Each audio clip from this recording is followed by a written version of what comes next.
巨人族拥有主角光环，冥王战舰与巨船诺亚有关。大家好，我是朱尔本。在海贼王中，巨人族一直是一个特殊的存在，从一开始就顶着半个主角光环。在早期的 SBS 专栏中，尾田就回应过2位巨人船长的设定来源。那酷似北欧海盗的外观服饰，即是来自维京人的灵感，而北欧海盗也可以算是海贼王这部作品最初的灵感来源。1974年，一部名为《北海小英雄》的动画开始风靡日本，也深深影响了童年时期的尾田，他因此喜欢上了海盗的故事。这影响有多深呢？大家看一张截图就明白了。这是《北海小英雄》里面的2名角色，是不是莫名眼熟？没错，在特别篇随意地图外里，班迪瓦尔德和他的哥哥冰杰克也是类似的造型。所以在设定之初，艾尔巴夫的战士和巨人族就注定在海贼王中有着不同寻常的地位。这期视频就让我们一起来探索巨人族与古代兵器之间的奥秘。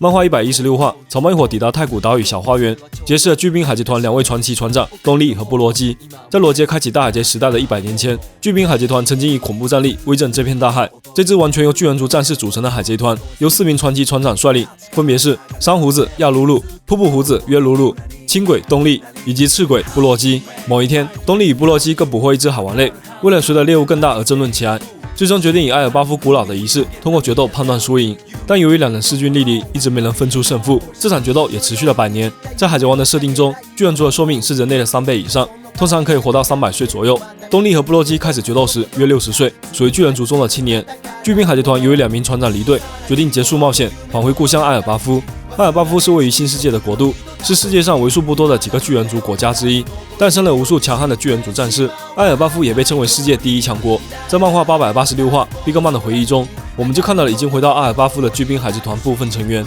彼时东利和布洛基的决斗已经持续了40年，而亚鲁鲁和约鲁鲁2位老船长也已经到达了345岁的高龄。不难看出，巨人族战士的外观与服饰都与维京战士十分相似。这些分镜的背景里，还可以明显看到艾尔巴夫战士村有着与维京人极为相似的建筑风格，清一色的木屋，屋脊处有着标志性的交叉装饰，与海贼王中的其他国度都有着显著差异。而巨人族的战船也和历史上著名的维京战船几乎一模一样，船首弯曲并雕刻有龙头装饰，船体十分修长，甲板平坦，竖立着巨型的桅杆。在漫画118话 Mr. Three 的描述里就出现过巨兵海贼团主船伟大的埃里克号，同样是维京战船风格。后来在漫画895话的扉页里，海尔丁组建的新巨兵海贼团主船纳吉尔法，名字也是取自北欧神话中的巨船，整体装饰保留了巨人族的特色，但船首用羊骨替代了龙头。在海贼王艾斯官方外传里，东海某座名为蚁巢地狱的荒岛上也出现过一艘巨人族战船残骸，虽然画风不同，但标志性的船头龙首、船身风格都延续了下来。尾田到底有多喜爱北欧海盗，从这些细节可见一斑。历史上的维京人不仅是强悍的战士，也是出色的航海家、工匠。艾尔巴夫的村庄都是由木屋组成，巨人战士乘坐的是巨型原木战舰，使用的兵器也是远超一般人类的加大码。那么巨人族中那些负责打造武器、建造船只的人，是不是也存在着出色的工匠呢？艾尔巴夫的战士虽然以好战著称，但巨人族其实是一个温和的种族。漫画392话，哈古瓦尔迪萨乌罗就曾经向罗宾解释过巨人族中的差异。既然如此，是不是意味着巨人族在过去的历史里也曾经和其他种族友好相处过呢？即便是公认最难接触的艾尔巴夫，也曾经因为一个人类而转变。在巨兵海贼团失去2位船长后，其中几名巨人战士不慎被海军逮捕，并进行了盛大的公开处刑。关键时刻，名为加尔莫罗的修女突然出现，引发了奇迹，阻止了这场处刑。从此，修女成为了巨人族的朋友，在艾尔巴夫建立了名为羊之家的福利院，专门收容无家可归的孩子。艾尔巴夫成为巨人族与人类沟通的桥梁，但这一切其实是加尔莫罗修女与世界政府联手的一场戏，只是为了骗取巨人族的信任。加尔莫罗修女的真实身份是地下世界著名的人贩子，外号三老。在她的运作下，开始有巨人族战士加入海军，名为约翰巨人的巨人族战士成为首个巨人海兵。后来在顶上战争中，还与白胡子短暂交手过。修女与羊之家的孩子在艾尔巴夫的日子里，曾经接触过众多巨人族新生代，他们也在后面的故事里出现了。漫画866话，2名正在交谈着巨兵海贼团船长的巨人，分别是奥伊莫和卡西。10年后，他们为了寻找2名首领再次出海，却被世界政府欺骗，说2名船长已经被海军逮捕，如果他们愿意为司法岛看守大门100年，就可以放过2名船长。后来在司法岛大战中，从乌索普纳得知了真相，一起加入了战斗。比格曼小时候的几个巨人族玩伴，后来也继续在大海上冒险。被他称为狂暴小子的男孩，即是后来在德雷斯罗萨斗牛竞技场出现的海尔丁。从小就崇拜着巨兵海贼团的战士们，后后来也立誓重振巨滨海贼团昔日的荣光，组建了新巨滨海贼团，并加入了草帽大船团。在哈尔丁练剑时，坐在木头上吃零食的男孩名为斯坦森。后来尾田在 SBS 确认，他就是当时在漫画500话和雷利一起关在人口贩卖场的巨人奴隶。当时斯坦森还跟乌索普等人挥手道别，并称将来一定会报答这份恩情。这是个重要的 flag， 我们后面还会提到。德雷斯罗萨事件后，海尔丁组建新巨滨海贼团，斯坦森以船长的身份加入，与他一起加入的还有航海士罗德、厨师戈尔德巴古。他们并没有出现在比格曼的回忆中，因为当时才刚刚出生，只是在对白中提到。而小时候经常与大妈玩闹的巨人族女孩名为盖尔茨，后来成为了新巨滨海贼团的船医。可以说，整个巨人回忆篇没有一个人物是多余的，包括那个当时刚刚出生的巨人王子洛基。在漫画858话，季风讲述过洛基向罗拉求婚的往事，曾经差点促成夏洛特家族与艾尔巴夫的联姻。但由于罗拉的逃婚、气疯的伪装，使得比格曼与巨人族的关系进一步恶化。原本玲玲小时候就因为毁灭了半个艾尔巴夫战士村以及修女神秘失踪事件，招致巨人族的厌弃。经过罗拉逃婚事件后，比格曼也彻底断了与巨人族联手的想法，转而开始投资邪恶的人类巨大化实验。而这也是天龙人和世界政府数百年来一直从事的邪恶研究。围绕巨人族的争夺，世界政府、海军、海贼都使出了浑身解数，明争暗夺。这股力量到底有多强大呢？巨人族到底有多强？2年前的顶上战争中，海军本部就曾经出现过一支完全由巨人族组成的部队，他们都是中将级别。中将是海军中仅次于大将级别的战力，担任着海军各支部的长官，从侧面证明了海军对巨人族实力的认可。在海贼王的世界中，大部分人类、鱼人族、长手族、长腿族、毛皮族等等都属于正常体型。相比之下，成年巨人族体型能达到12米以上，其中还有更加稀有的超大巨人奥兹一族。虽然体型不代表实力，但往往代表着力量。路飞标志性的技能3档即是往骨头吹气，发动堪比巨人族的攻击。比格曼最强的形态即是通过吞噬自己的寿命，使得自己的身躯暂时巨大化，力量急剧提升。2名四皇的合体必杀技霸海也酷似当时2名巨人船长用过的霸国。强者们对巨人力量的崇拜也从侧面印证了这股力量的强大。在与普通人类交手时，巨人族凭借体型和力量占据绝对优势。这样的战士如果掌握霸气、体术等等更高级别的战斗技巧，实力更加难以想象。更别提海贼王中还有恶魔果实能力的设定。虽然目前为止阵作中还没有出现过巨人族恶魔果实能力者，但当时海尔丁在德雷斯罗萨的斗牛竞技场出现时，就扬言要当吃下自然系恶魔果实的巨人，并成为全巨人族之王，暗示着巨人族中已经出现过能力者，但似乎还没有出现过自然系。而巨人在拥有恶魔果实后，自身实力还能进一步提升，站上巨人族的巅峰。单看个体，巨人族已经十分强大，而如果由巨人组成一支军队，战力之强足以碾压无数国度。巨滨海贼团曾在100年前让世界陷入恐慌之中，凯多麾下由10名古代巨人化实验失败品组成的蛮霸者军团，就成为了海贼远征的重要战力。虽然阵作中巨人参与的战斗并不多，但尾田一直在侧面渲染着他们的实力。例如各方势力都在觊觎巨人族的力量，比格曼更是直接说，如果自己得到了巨人族的力量，就能击败其他4皇。迫切想要得到巨人族力量的世界政府，甚至不惜耗费数百年，一直进行着人类巨大化实验，企图复制出巨人族的力量。问题来了，伟大航路的强者那么多，为什么天龙人偏偏要盯着巨人族呢？强大战力意味着强大对手，天龙人这么做只有一个原因，他们正在为一场未来可能发生的战争做准备。在白胡子临死前的话语和关于玉田的遗书中，都预言了将会发生一场席卷整片大海的巨大战争。它的发起者将会是继承了乔伊波伊意志的路飞，以及所有向往自由的力量。目标是扫除天龙人的黑暗，给世界带来黎明。路飞的伙伴中最引人注意的即是古代兵器之一的海王波塞冬，由人鱼公主白星驾驭着海王类本的力量。而另一个有可能成为天王乌拉诺斯的光月桃之助，拥有能够命令巨象的力量。如果再算上目前下落不明的超级战舰冥王普鲁托，3大古代兵器似乎都与巨大有所关联。如果800年前创立世界政府的20位王与上一任乔伊波伊交手过，那一定了解乔伊波伊与3大古代兵器的威力。能够驾驭海王类象主这样的巨型生物，一发炮弹毁灭一座小岛的战舰，这样的力量足以掌控世界。天龙人一直畏惧着这股力量苏醒，也为了可能到来的战争而准备着。普通人类无法匹敌海王类这样的巨型生物，但巨人族的力量也许可以。我们总是将巨大战争理解为影响巨大，但从另一个角度考虑，也有可能是这场战争参与的力量和战士都十分巨大。天龙人将巨人族视为应对古代兵器觉醒不可或缺的力量，为此才用了各种手段。然而从世界会议来看，依然没有出现巨人族的身影，说明巨人国度一直没有成为家门国。巨人族也只有少数几人愿意加入海军，人类巨大化实验也迟迟没有进展，直到贝加庞克出现，先是制造出和平主义者，随后又诞生了海军科学部队 SSG， 实力足以取代王下七武海，天龙人才将巨人族稍稍移出了视线。在海贼王即将进入最终章之际，如果那场预言中的巨大战争必将到来，那么巨人族将处于什么立场，又将和谁并肩作战呢？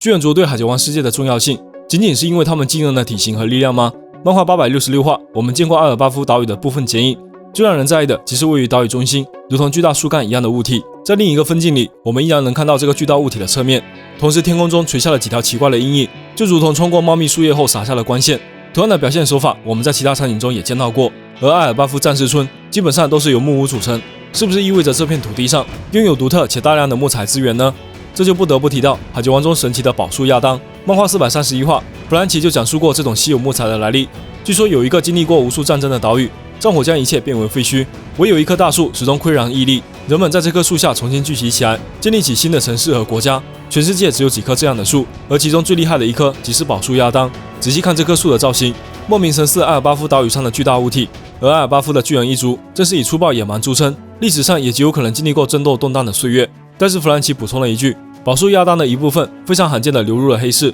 而在漫画866话比格曼的回忆里，两名巨人船长约鲁鲁和亚鲁鲁就感叹过，加尔默罗说的与其掠夺不如交易，确实也不错。这里就已经暗示了修女曾经鼓励过巨人族与人类进行交易，各取所需。如果宝树亚当真的位于阿尔巴夫岛上，那么这种珍贵的木材就很有可能成为巨人族贸易的物资，流入世界。宝树亚当最大的特点就是极其坚韧，是一种极佳的建造材料，特别是用来打造船只。但目前振作中只有海贼王罗杰的奥罗杰克斯森号以及主角路飞的万里阳光号使用了这种木材。如果我们的假设成立，宝树亚当来自巨人族的故乡，那么巨人族有没有可能用这种材料打造过什么呢？和之国篇结束后，海贼王马上要进入最终章，有许多小伙伴猜测巨人国度的冒险会是草帽海贼团的下一站，理由是乌索普曾经不止一次地提到自己想要去阿尔巴夫，将那里视为勇敢战士的圣地。然而仅凭这个梦想似乎并不足以成为草帽一伙必须去巨人国度的理由。巨人族的故事还需要一个契机来推动剧情的发展，而这个契机就是我们上面提到的巨人船将以及宝树亚当。还记得新巨兵海贼团的那位巨人船将斯坦森吗？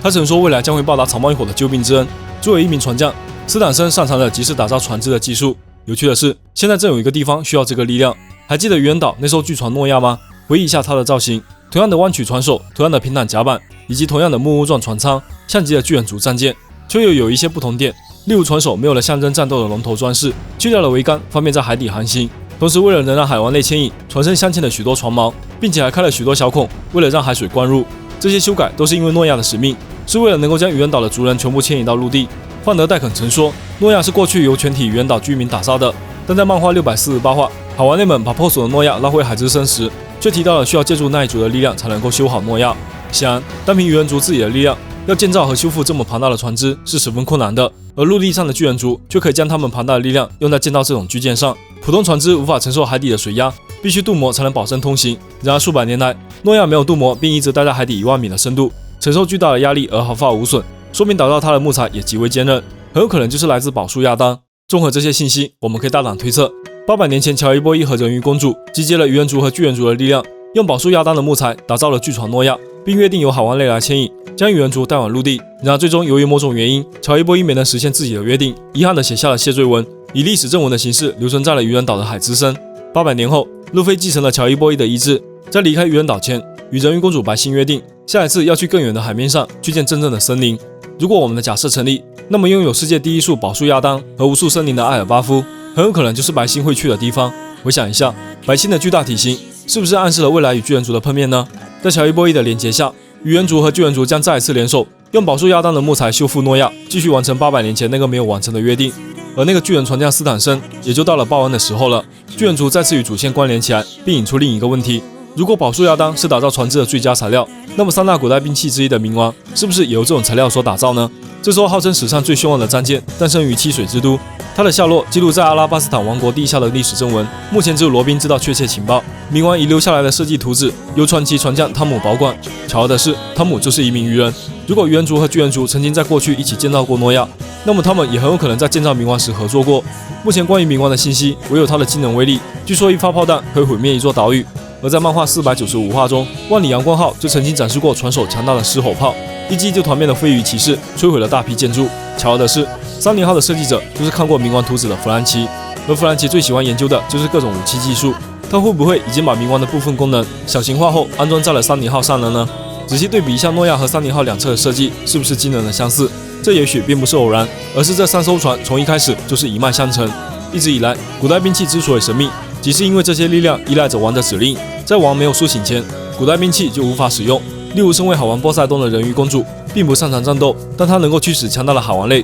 海王类即是他的力量。但这种对应关系如果放到冥王上，似乎说不通。如果它是一艘战舰，那么无论谁驾驶都能获得它的力量，也就无法避免这股力量被滥用。那么在设计之初，那些传说中的船匠们会不会给冥王也设计一个钥匙呢？只有当钥匙与冥王战舰本体结合起来，才能发挥出它的真正力量。我想你已经猜到了，万里阳光号很有可能就是弗兰奇按照冥王图纸打造出来的，继承了部分冥王力量的战舰，而它隐藏的技术将会是启动冥王的关键钥匙。只要罗宾找到了冥王沉睡的地方，那么草帽一伙就能唤醒另一个古代兵器，也就是30号与冥王合体的那一刻。那么问题来了，冥王沉睡的地方会是危险的埃尔巴夫吗？以上就是本期海贼王巨人国度的猜想啦。这一堆巨人族的线索整理下来，所隐含的信息量超乎预期。作为最后一个还未露面的重要国度，巨人族和阿尔巴夫应该会在接下来那场巨大战争中发挥至关重要的影响。消失在历史中的巨大王国，连成一片的大秘宝，越来越多的信息指向巨大。接下来的剧情也更加让人期待了。我是朱尔本，下期见啦！